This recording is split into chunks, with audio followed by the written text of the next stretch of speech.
NATO is bigger than ever, but it has more problems to confront, and the strains are beginning to show.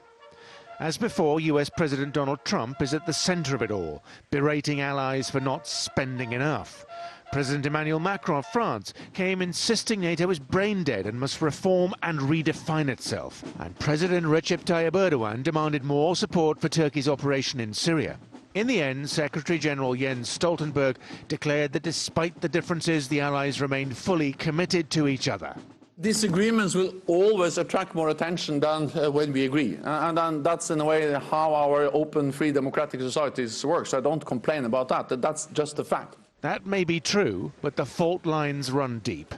On Tuesday night, cameras at Buckingham Palace caught NATO leaders, including Canada's Justin Trudeau, laughing at President Trump's expense. On Wednesday, he hit back. Well, he's two-faced. And honestly, with Trudeau, he's a nice guy. I find him to be a very nice guy. But, you know, the truth is that I called him out on the fact that he's not paying 2%. And I guess he's not very happy about it. President Trump's final media briefing was then cancelled. And President Macron defended his provocative criticism of NATO's inflexibility and stressed the importance of Europe developing its own capabilities.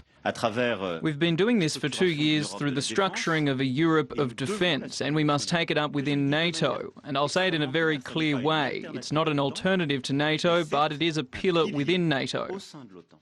President Erdogan met with Trump, and afterwards the American leader praised Turkey's military efforts in Syria. But there's been no breakthrough in the designation of the YPG as a terrorist organisation. However, Stoltenberg says Turkey has withdrawn its objections to a new defence plan for the Baltic states. Leaders leave here with many of their differences unresolved.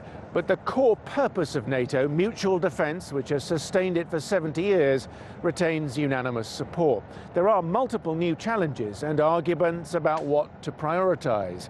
But when it comes to defence, no one is doubting that for NATO, it is still one for all and all for one.